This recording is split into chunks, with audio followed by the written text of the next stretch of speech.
5월 초순 19.8도로 2012년 이후 8년 만에 최고 기록을 기록. 평년보다 무더울 것이라는 전망이 제기되면서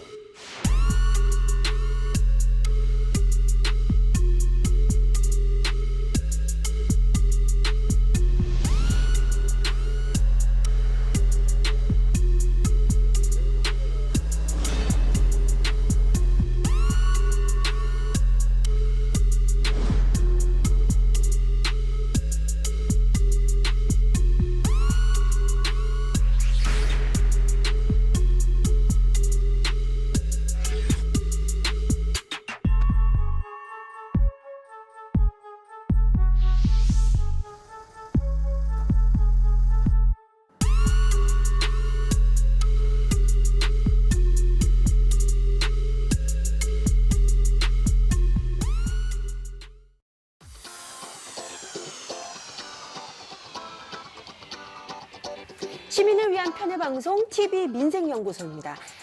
이제 좀 끝이 보이나 했는데 이 코로나19가 다시 기승을 부리고 있습니다.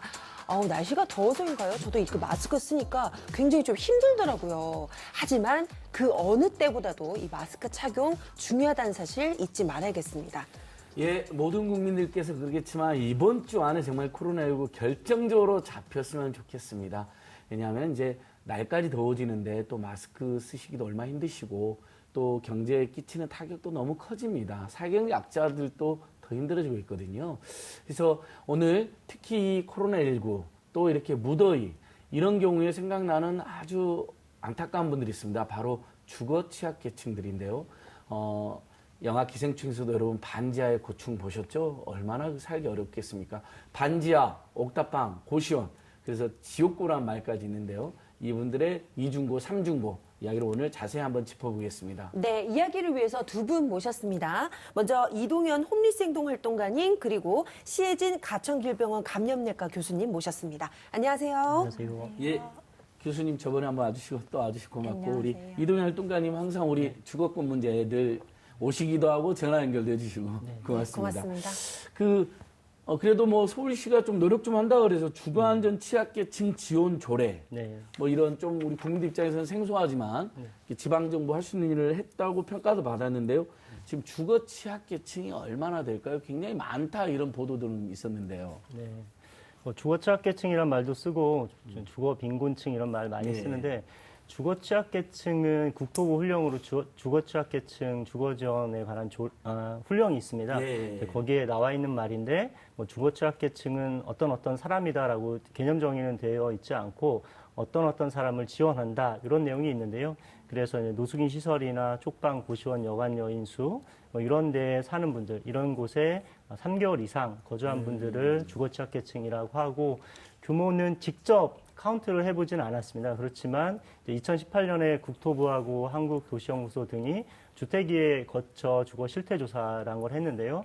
그때 나타난 인원이 36만 9천 명 정도가 됩니다. 네. 9천 가구죠. 네, 죄송합니다. 36만 9천 가구. 네. 공각된 분까지 하면 한 40만 명은 되겠네요. 40만 가구 예. 이 정도 네. 될 수 막 있다. 비닐하우스, 뭐 컨테이너 이런 것까지 사신 분들 꽤 있잖아요. 네, 네. 보면요. 전 참 굉장히 큰 많습니다. 숫자라서 지금 예. 시청자분들도 놀라실 것 같은데요. 자, 교수님, 그런데 이런 주거 취약계층, 이런 분들은 아무래도 코로나19에 더 취약하지 않을까라는 생각이 드는데 어떤가요? 일단 주거 취약 계층들은 환기나 채광이 잘 안 되고 과밀집한 환경에 거주하는 경우가 많습니다.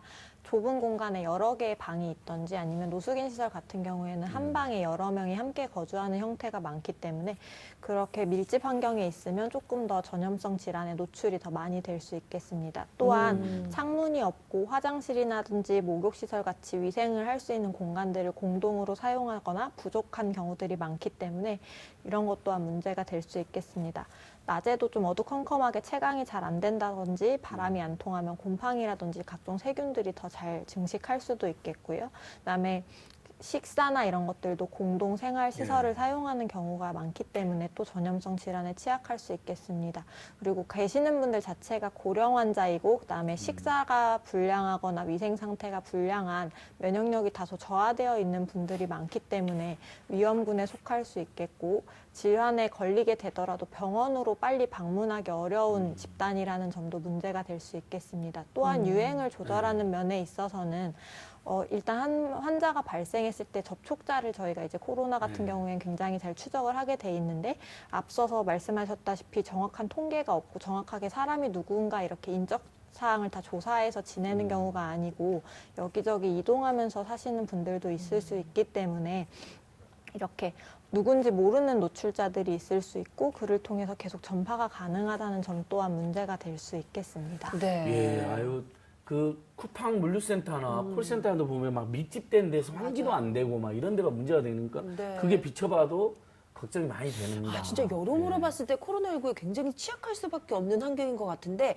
근데 이제는 무더위까지 이렇게 걱정해야 할 판입니다. 자, 그래서요, 이분들의 일상을 제작진들이 직접 카메라에 담았습니다. 여러분 함께 보시죠.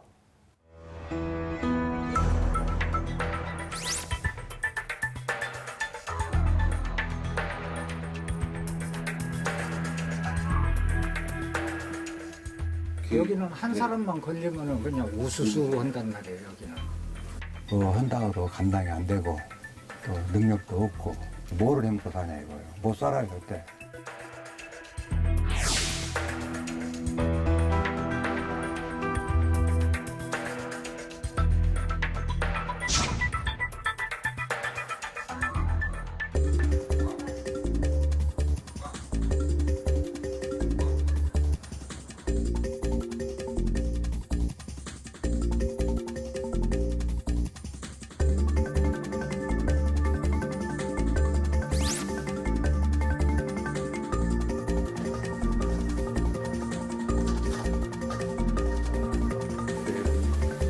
한 달에 뭐 2, 3일이라도 나가서 활동을 해야 노가다를 하든 건성일을 하든 해서 벌어야 먹고 사는데 뭐 코로나 때문에 우리 같이 나이 먹은 사람들은 받으지도 않고 어디 가서 일한다고도 받으지도 않고 한 몇 개월간 이런 식으로 사니까 사는 꼴이 아니죠.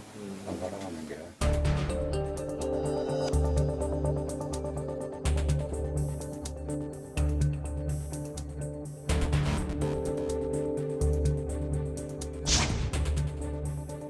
나는 여기 지금 22만 원씩 주고 살고 있는데 그러면 수도세, 전기세 이렇게 해서 한 2만 원 정도 잡으면 돼요. 그럼 24만 원. 6만 원 남잖아요. 그렇죠. 아프면 병원에도 가야 되고 그러니까는 이 활동 일을 해야 돼요. 일 않고는 그 누가 뭐 그런 거 금전적으로 이렇게 다 주겠어요.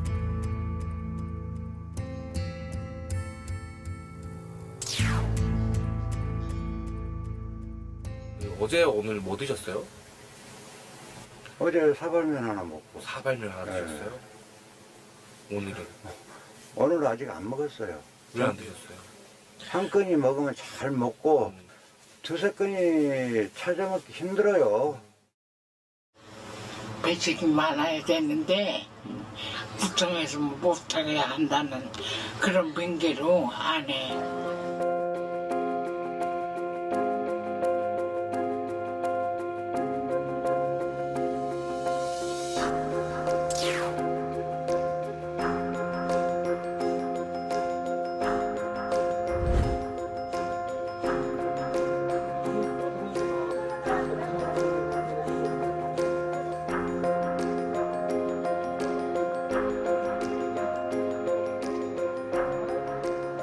여기서 많은 쪽방촌 주민들과 노숙자분들이 많은 고통을 받고 계시다고 하시더라고요. 그래서 그분들에게 조금이라도 작은 도움이라도 드리고자 저희가 이렇게 봉사활동을 계획하게 되었습니다.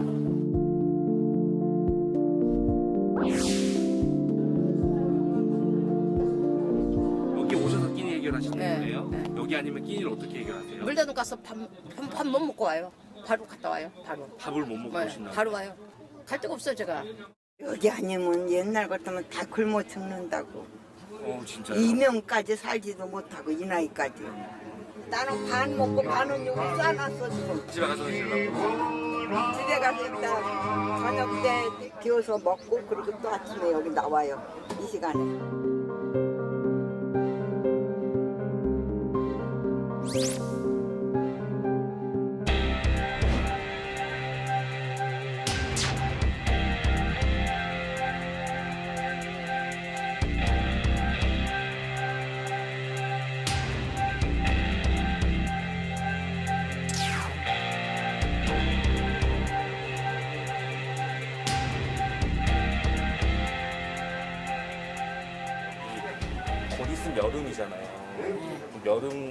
힘드시지 않으세요? 여기서 굉장히 애로점이 많지요.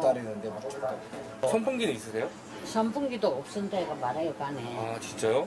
선풍기도 지금도 안 주려고 쪽방에도 이게 자꾸 주는데 안 주려고 그러고 진짜 약자를 안 도와주는 것 같아요, 내가 볼 때는. 밤 12시 안에는 더워서 잠을 못 자요. 왜냐면 천장이 얇으니까. 네.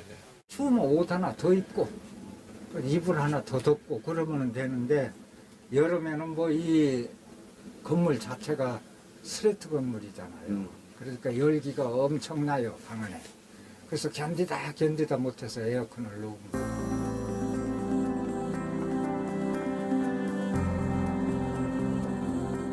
어떻게 너무 걱정 때문에. 생활에 들어가는 돈이 있기 때문에 네. 전기세라도 이렇게 해서 한 2, 3만 원 나오면 내야 되니까 전기를 썼으니까 내야 되니까 부담이 되잖아요. 그러니까 함부로 못 써요. 이제 조금 정말 덥다 할 때는 잠깐 틀었다가 한 10분 있다 꺼요. 10분 정도.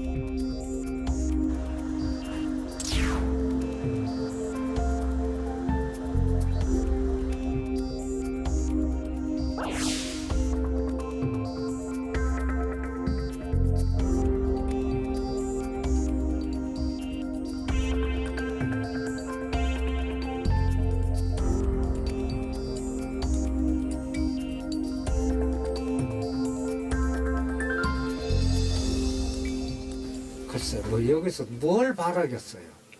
바란다고 되는 것도 아니고 빨리 이 코로나 사태는 끝이 났으면 좋겠어요.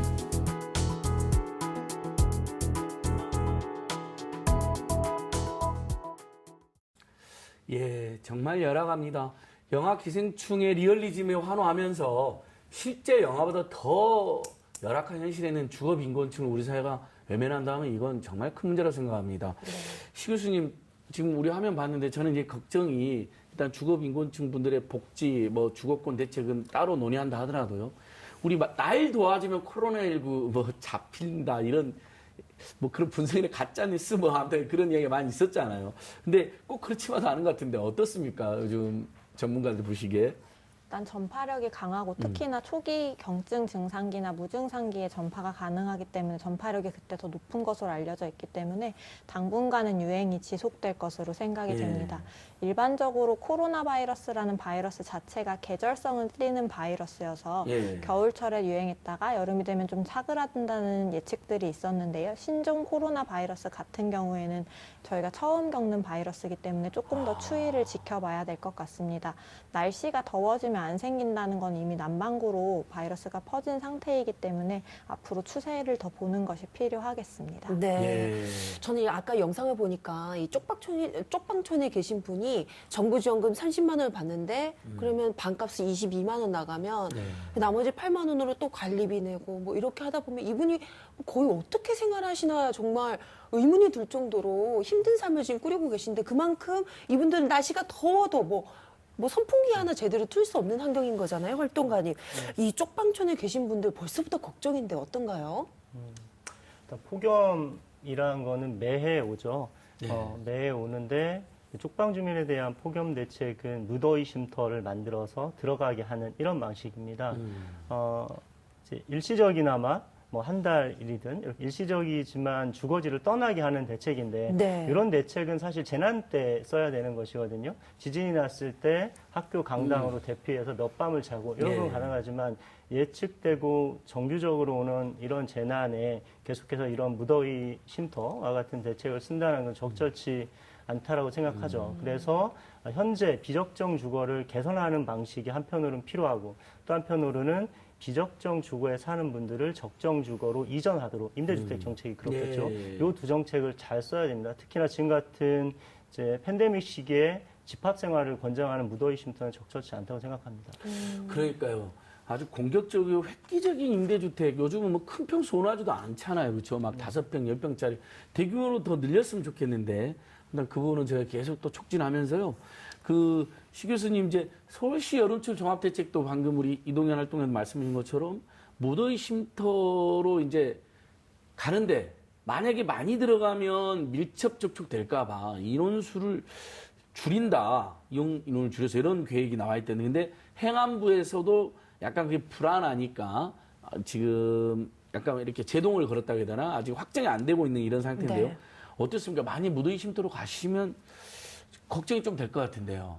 예, 무더위 쉼터뿐만 아니라 모든 이제 밀집 지역에 들어가는 사람 숫자가 많고 적다만으로 위험하다 아니다를 평가하기는 굉장히 어렵습니다. 적절한 거리를 유지할 수 있는 시설의 확충이라든지 그 안에서 거리를 유지할 수 있는 대책들, 개인 위생을 어떻게 권고를 할 것이고 어떻게 준수하게 도와줄 수 있는지, 그리고 그 안에서 만약에 의심 환자나 유증상자들이 생겼을 경우에 빠르게 알아내서 그분들을 격리하고 빨리 의료에 접근하게 해주는 방안이 제일 중요합니다. 거기서 자기가 증상이 있어도 좀 참고 계시거나 모르다가 더 크게 번지는 경우들이 있을 수 있겠거든요. 네. 그래서 이렇게 다양한 방안에서 다양한 방향에서의 대책들이 먼저 갖추어진 다음에 운영이 시작되어야 될 것 같고, 실제로 하다 보면 모든 대책이라는 것들이 대책을 막 완벽하게 세우고 시작을 하더라도 실제 운영하다 보면 현실과의 차이가 있을 수 있기 때문에 그러한 부분에서의 보완도 필요할 것으로 생각이 됩니다. 네, 참 이 주거 취약계층에 대한 이 무더위 대책이 뭔가 근본적인 게 없어서 굉장히 좀 답답한 마음도 드는데요.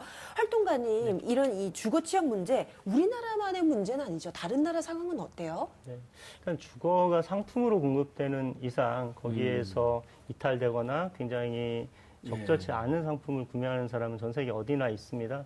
그래서 OECD가 코로나 보고서를 얼마 전에 4월 31일 날 내놨는데, 거기에 따르면 OECD 국가 안의 홈리스 규모가 190만 명 정도, 그리고 유엔 주거권 특보가 4월 28일 날 보고서를 지침을 내놨습니다. 코로나19 지침을 내놨는데, 그에 따르면 전 세계 8억 명 정도의 홈리스 인구가 있다라는 거죠. 그래서 홈리스 주거 대책에 있어서 저는 가장 중요한 것은 비적정 주거를 어떻게 규제할 것인가, 그리고 어떻게 공공주택을 공급할 것인가라는 것인데, 우리는 이 두 개가 아직은 좀 많이 미흡하다라고 생각을 합니다.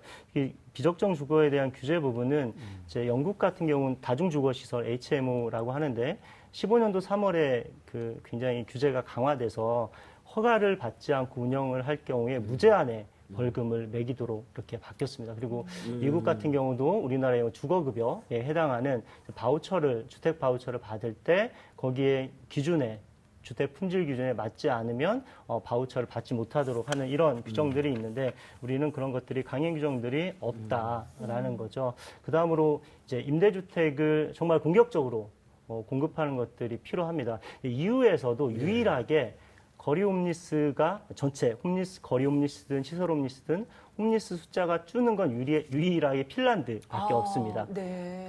핀란드가 10년 동안 홈리스 숫자가 38% 정도가 줄었거든요. 네. 그 이유는 뭐냐면 2008년도에 하우징 퍼스트, 주거 우선 접근이란 것을 국가적으로 채택하기로 합의를 합니다. 그래서 일단 집부터 주자라는 정책을 쓰는 거죠. 거기서 술을 먹든 일에 고용에 참가하든 하지 않든 이런 것들을 묻지 않고 일단은 홈리스는 뭐냐? 주거가 불안정하건 없다. 그러면 주거를 주는 것부터 출발하자라는 주거 우선 접근을 2008년도에 합의하면서 실제적으로 유럽에서 유일하게 홈리스 숫자가 굉장히 주는 이런 성과를 보게 되는 거죠. 와, 네. 핀란드 그러다는 그러니까요. 그 비적정 주거 규제 이야기 하시니까 그런 거죠. 그러니까 쪽방 임대인들이나 뭐 그렇죠. 여인숙으로 이렇게 임대하고 고시원 임대하는 분들 있잖아요. 그걸 네. 돈 버는데 굉장히 열악하게 막 개선도 안 하잖아요. 창문도 안 만들고. 네. 이런데 규제를 해버린다는 거잖아요. 그렇죠. 벌금을 주고 개선 안 하면. 네. 그걸로 사업하면 개선해라 이런 거네요. 네. 허가를 받고 그 허가를 받거나 개선해. 굉장히 의미 있는 정책인 것 같습니다. 맞습니다. 자, 그래서 이 주거 취약계층에 대한 이런 근본적인 대책, 이 대안이 이제 마련이 돼야 될 것 같습니다.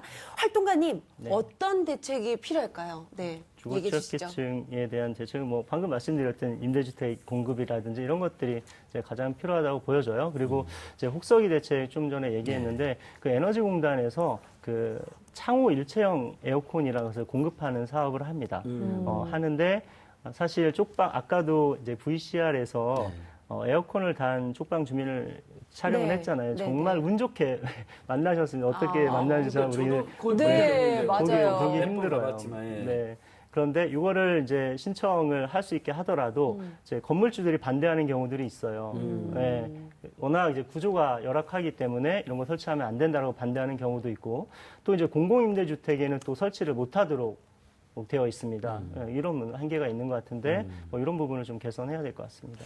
그 공공임대주택 왜 설치를 못 하겠을까요? 그러게요. 그건 그냥 자기들 돈으로 해라. 전세임대주택은 공공임대주택 중에서도 보증금을 지원하는 전세임대주택은 설치할 수 있는데 일반 공공임대주택은 그러니까 설치를 자기 돈이라는 건 굉장히 열악한 분들인데 조금 개선했으면 좋겠고요. 시 교수님 어떻습니까? 이게 우리나라뿐만 아니라 다른 나라도 이런 취약계층들이 많이 코로나 걸릴까봐 걱정인데 뭐 최근에 미국은 이제 집회 시위가 지금 폭발하고 있으니 거기서도 걸릴까봐 걱정이라는 듯이 나오는데 그다음에 또 뭐 국내든 국외든 폭염이라는 거에 그 약자들이 당하면 안 되니까 그 대책을 세울 텐데 무더위 쉼터 같은 근데 이게 또 감염병에 취약해질까봐 걱정인 이런 상황인데 이런 국내 모두를 통틀어서 이 폭염과 재난 대응 어찌하면 제일 좋을지 한번 의견 좀 주십시오. 일단은 아까 현실적인 대안을 말씀하셨는데 어느 한쪽에 치우쳐서는 현실적인 대안이 나오기는 불가능하리라고 생각이 됩니다. 폭염을 해결해 준다고 무조건 사람들을 밀집하게 무더위 쉼터로 집어넣는다든지 해서 감염병의 위험이 더 증폭되거나 해서도 안 될 것이고 또한 감염병을 막는다고 해서 이런 취약계층에 대한 지원이라든지 이런 것들을 다 중단해버리게 되면 감염병으로 죽는 게 아니라 빈곤으로 인해서 사망할 수 있는 사례들도 분명히 나타날 수 있다고 생각이 되거든요. 그래서 일단은 굉장히 다각도로 면밀하게 분석이 필요하겠지만 적어도 시작을 일단 해보면서 어떠한 정도까지 이제 진행을 했을 때 대유행을 막고 그다음에 빨리 아픈 사람들을 빨리 취약계층이라고 하더라도 병원으로 접근을 하게 해줄 수 있는지에 대한 방안이 먼저 갖추어져야 적어도 걸리더라도 사망으로 이어진다든지 무등록자들이 대량으로 대유행으로 번지는 것을 막는 선에서는 지원을 계속해 나가면서 어떠한 식으로든지 그러한 방안을 좀 절충안을 좀 찾는 것이 필요할 것으로 생각이 됩니다. 그 하나만 우리 이동현 또 저번에 우리 전화 연결했던 그 노숙인 선생님들 재난지원금 제대로 못 받고 있다. 그거 좀 개선 좀 됐어요? 아니면 그다음에 쪽방촌 방역 같은 거 좀 잘 되고 있나요? 요즘에? 재난지원금 같은 경우는 전국민 재난지원금이었고요. 저희가 맨 처음에 행안부에 지급했던 게 5월 4일입니다. 그래서 뭐 장애인연금이나 기초생활보장 수급자분들에게는 이분들은 이제 취약계층이라고 지정을 해서 아무래도 지불수단이 좀 범용 가능한 것이어야 현금 먼저 갔잖아요. 현금 먼저 갔죠. 그때 얘기했을 때 거주불명 등록자 저희가 직접 질의를 했는데 거주불명 등록자도 당연히 지급을 할 수 있다. 그런데 관할을 어디로 할지 등록기준지로 할지 주소지로 할지 일단은 등록기준지로 할 것이 유력하나 다음 주 후반 정도에 정해질 것 같다. 정해지면 연락을 주겠다라고 5월 6일 날 통화를 했는데 아직까지 연락을 주지 않았고요. 5월 31일자 기사에 보니까 거주불명 등록자도 아무 동주민센터에나 신청할 수 있게 조율 중이다라고 벌써 25일 정도 지난 다음에 그것도 아직 확정이 안 된 상태에서 이렇게 나오더라고요. 그래서 그것도 확정이 안 됐다는 것과 그다음에 홈리스 중에서 열에 3명 정도는 거주불명 등록자가 맞습니다. 그렇지만 한 70% 정도는 거주불명 등록자 말고도 주민등록지와 실제 거주지가 다른 경우, 예를 들어서 서울역에서 노숙하는데 실제 제주도에 주소지를 둔 분도 있습니다. 이런 분들 같은 경우 거기에 신청을 하고 받더라도 쓰지 못하는 것이죠. 그래서 노숙인 지원 시설을 거점으로 해서 공무원이 찾아가는 신청을 하게 되어 있습니다. 찾아가는 신청을 노숙인 시설에 와서 신청을 받고 그래서 이의 신청도 받고 그래서 실제로 보장이 될 수 있게 해야 된다고 생각합니다. 그 감옥에 계시는 재수분들에게도 재난지원금이 지급된다고 하게 됐거든요. 노숙인분들은 죄도 짓지 않은 분들이니까 더 제대로 지급되는 게 맞는 것 같고요. 네, 그렇습니다. 오늘 시 교수님께서 또 여러 가지 이 취약계층의 코로나19 대책에 대해서 좋은 말씀 많이 해주신 것 같습니다. 네, 그렇습니다. 오늘 두 분 고맙습니다. 감사합니다. 감사합니다.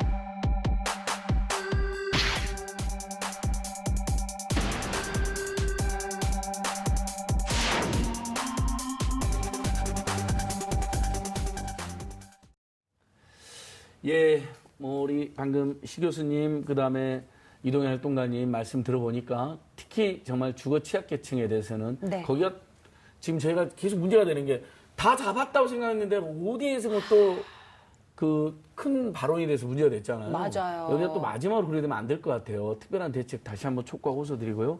자, 주거 문제를 해결하기 위해서 우리가 계속 지금 이야기하고 있는 아까 이동현 활동가님께서 공격적이고 적극적인 공공임대주택 이야기했습니다. 마침 내일부터 서울 행복주택 1031세대 그리고 장기전세 21세대 청약이 시작된다고 해서 많은 분들이 관심 가지고 있더라고요. 네. 이 문제 굉장히 관심이 높기 때문에 생활경제 전문가 한번 모시겠습니까? 누구신지 아시겠죠? 네. 예, 구본기 생활경제연구소장님 오셨습니다. 어서 오십시오. 안녕하세요. 네, 안녕하세요. 반갑습니다. 네, 반갑습니다.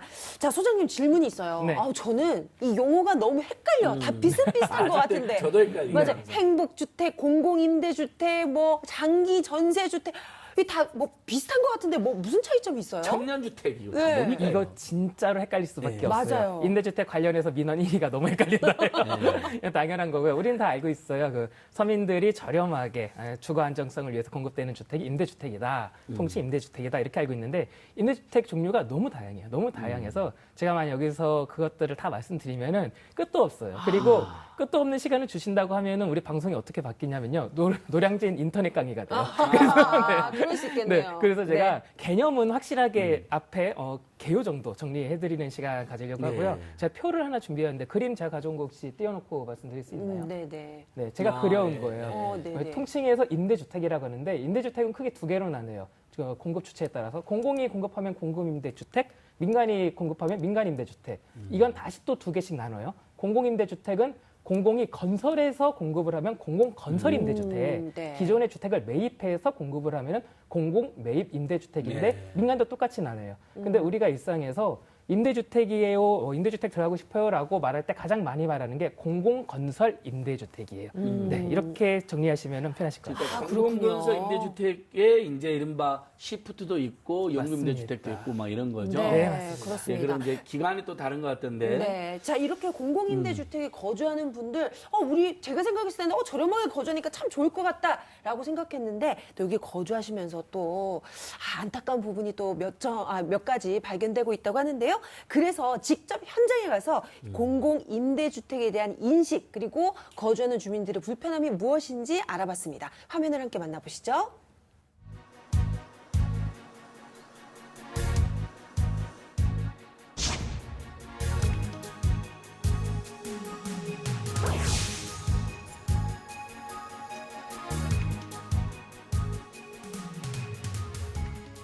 (2003년부터) 정부는 다양한 계층이 문화, 경제적으로 서로 상호작용할 수 있도록, 아니, 임대주택 입주자들이 차별받지 않게 임대주택과 분양주택을 서로 섞는 이른바 소셜 믹스 정책을 시행했습니다.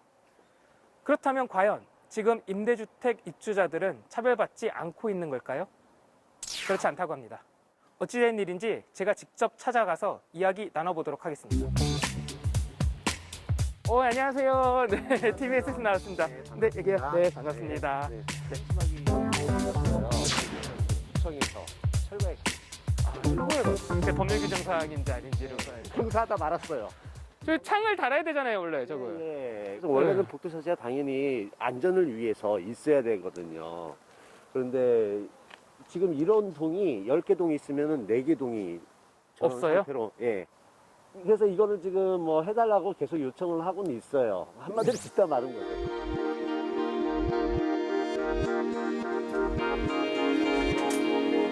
안녕하세요. 네, TV 민생연구소에서 나왔습니다.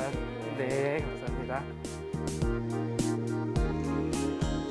어머니 여기 처음 들어오셨을 때 생각나세요? 기분 어떠셨어요, 여기?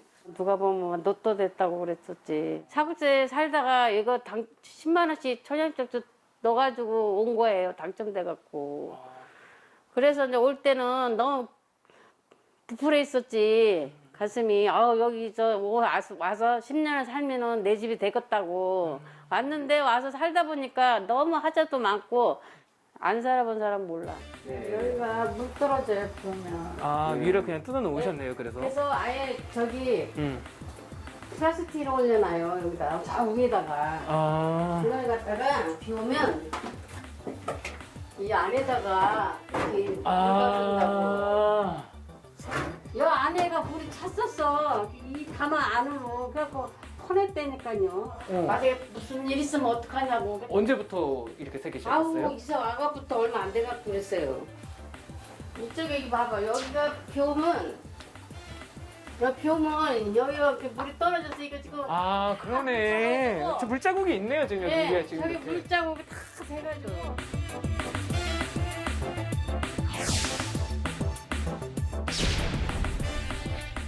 비 오면은 저기 뒷배란다고 뭐 여기 비 오면 여기도 새고 그래갖고 LH에다가 전화하고 해서 와서 몇 번 했어요. 몇 번 했는데도 제대로 안 되더라고 이게. 그럼 10년 넘게 비 새는 집에서 살고 계신 네, 거예요? 내가 그렇게 살았어요. 나도 이제 하도 지쳐가지고 아우 막 근데 속병이 생기겠어 막.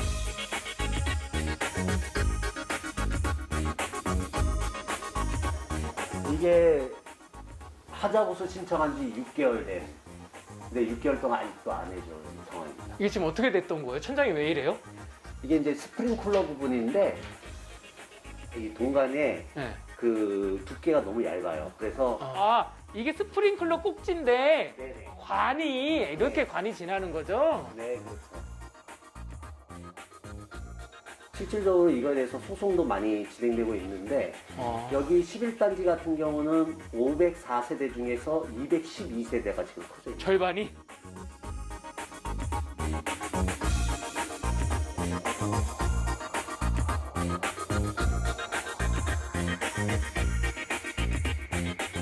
아, 이거 봐, 이거 지금. 하나, 두 개가 아니에요, 지금. 와.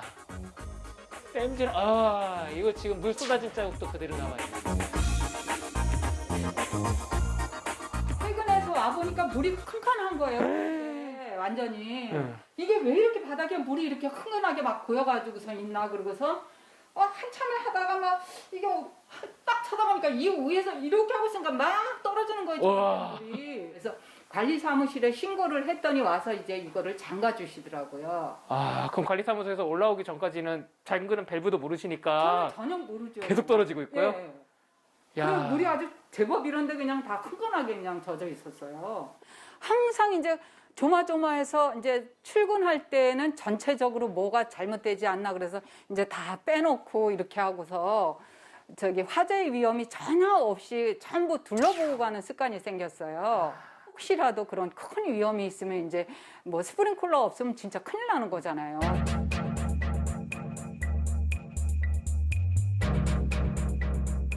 누수가 되는 세대 같은 경우는 중간에 소리가 될 때까지 밸브를 잠궈버려요. 만약 진짜 집 안에 화재가 발생했을 때는 스프링클러가 작동이 안 된다는 얘기죠. 네, 그러면은 꼭 그 세대뿐만 아니라 그 동 전체가 문제가 다 주민들이 문제가 될 수도 있고 이건 심각한 문제라고 볼 수가 있습니다. 참 뭐 임대 아파트라고 해서 이런 경우가 너무 많으니까 뭐 저희가 뭐 할 말이 없습니다.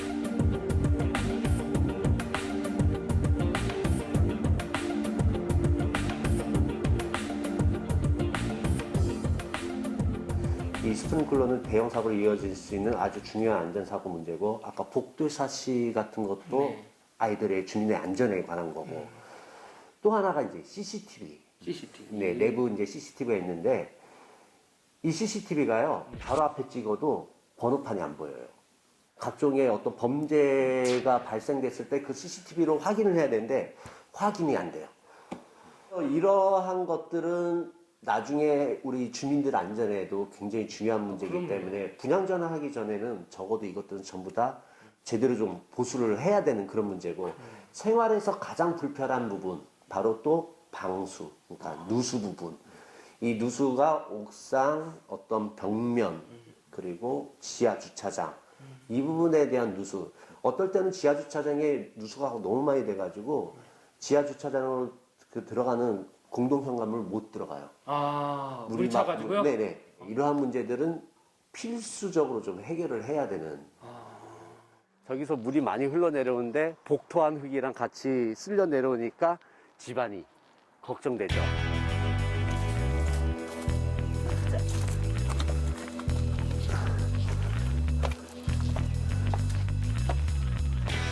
이게 이만큼이 무너져 있었어요. 무너져 있었다고요? 이 벽돌이요? 네, 이만큼이 전부 다 무너져 있었던 상황입니다. 아, 이게 지금 떨어진 걸 다시 붙인 거죠? 그럼 이렇게 네네네. 붙인 흔적인 거고요. 네, 그렇죠. 사람 몸이 들어갈 정도의 큰 구멍이 있었습니다. 지금은 마감을 했지만은 이게 오래 못 가더라고요. 다시 무너지고 다시 무너지고.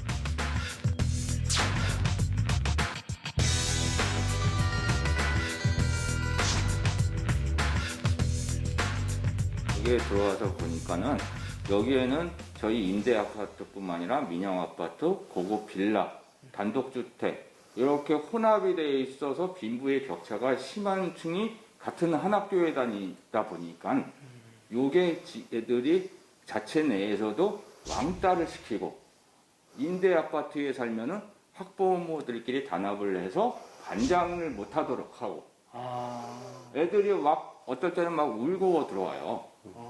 네. 애들이 놀린다고 임대 아파트에 산다고.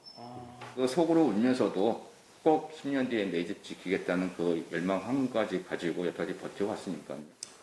10년간 휴먼시아 거지라는 얘기를 들어오면서 우리 주민들이 이렇게 살아왔는데 오히려 그 주변에 그 잘 사는 그 부자들보다도 저희 분양가가 2~3배 높아요.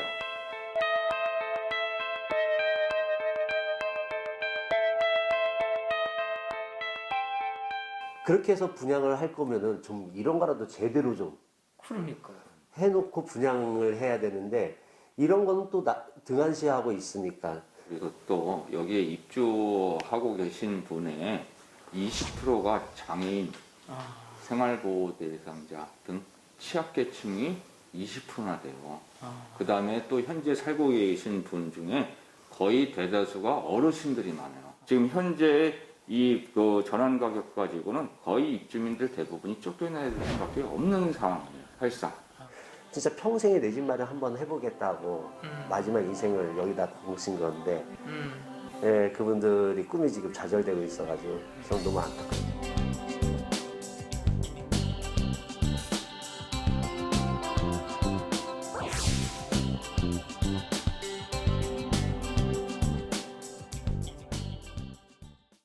네, 이 상황이 좀 꽤나 심각해 보이는데요. 네. 저기에서 10년 동안 거주하시면 굉장히 조마조마하고 막 불안하실 것 같다는 생각이 네. 드는데 직접 현장에서 보시니까 어떠셨어요? 우선 감상평은 속 터졌다.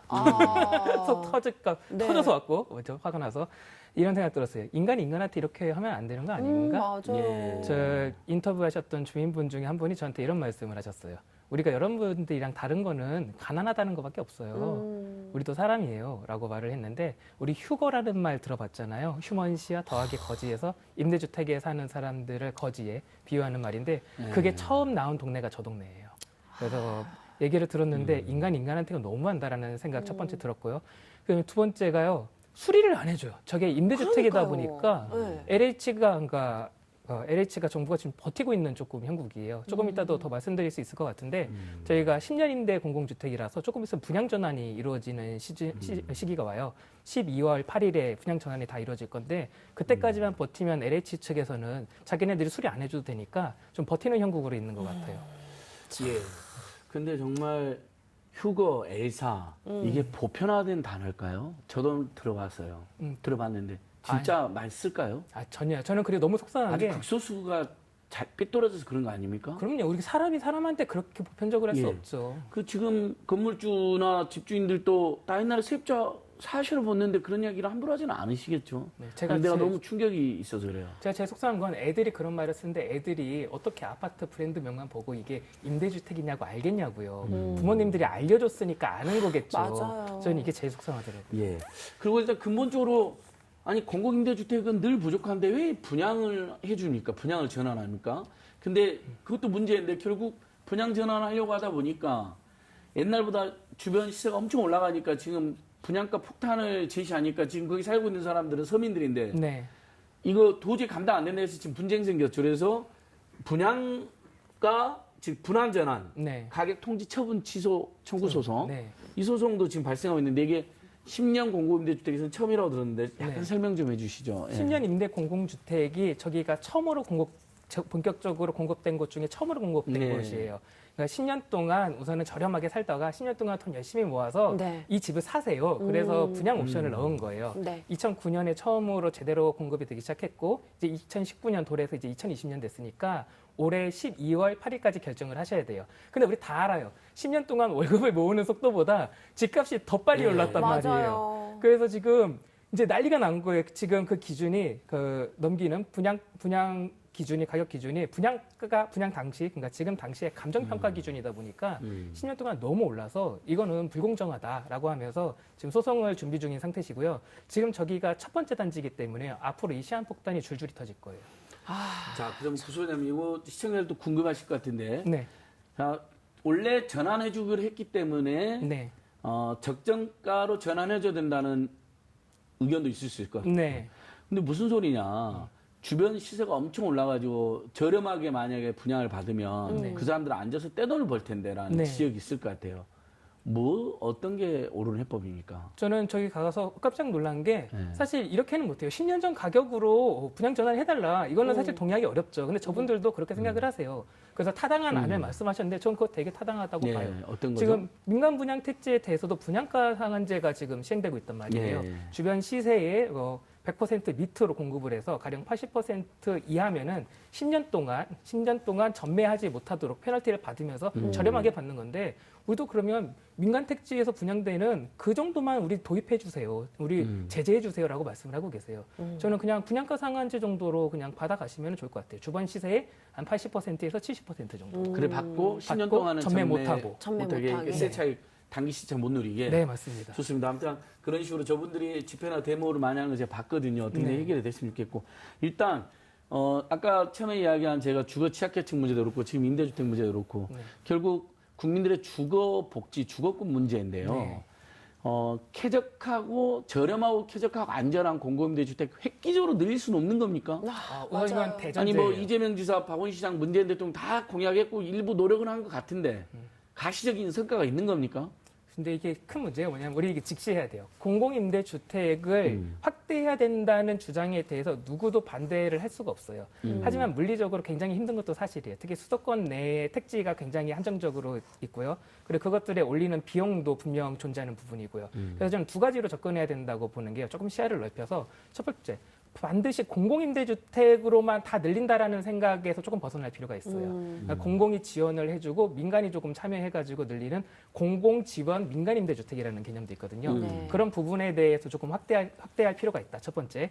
두 번째는 뭐냐면요. 공공임대주택이 늘어난다고 해서요. 그것이 주변 그 집값에 영향을 미치지는 않아요. 그러니까 정부에서 생각을 하는 거는 임대료가 저렴한 주택이, 그러니까 소위 공공임대주택이 많이 공급이 되면은 그것이 다른 곳의 임대료를 자극해서 이른바 견인 효과, 다른 곳의 주택들의 임대료도 내려가겠지라고 생각을 하고 있는데 사실 시장은 어떻게 반응을 하냐면은요. 공공임대주택은 우리와는 별로 우리랑 차이가 큰 특수한 곳이야. 저게 뭐 거의 슈퍼스타 K 찍듯이 해가지고 사람들 뽑잖아.라고 하면서 서로 동기화가 안 돼요. 따라서 민간 주택의 임대료를 낮추는 장치도 같이 개발하면서 저는 투트랙으로 가야 된다. 저는 이렇게 생각합니다. 네, 그렇습니다. 그래요. 저희가 오늘 1, 2부를 보면서 이 주거라는 게 사실 정말 인간의 기본권이잖아요. 얼마나 이제 중요한 것인지 다시 한번 느끼면서 이 주거권이 모든 사람이 다 공평하게 누리는 그런 날이 어서 빨리 왔으면 좋겠다는 생각 들었습니다. 오늘 구봉기 소장님 고맙습니다. 네, 감사합니다. 감사합니다. 부소장님 오늘 뭐 현장도 갔다 오시고 애쓰셨는데요. 수고 많으셨습니다. 더 발로 뛰어주세요. 네, 그렇습니다. 아무튼 서민들에게 교육, 주거, 의료, 통신 이 네 가지는 너무나 중요합니다.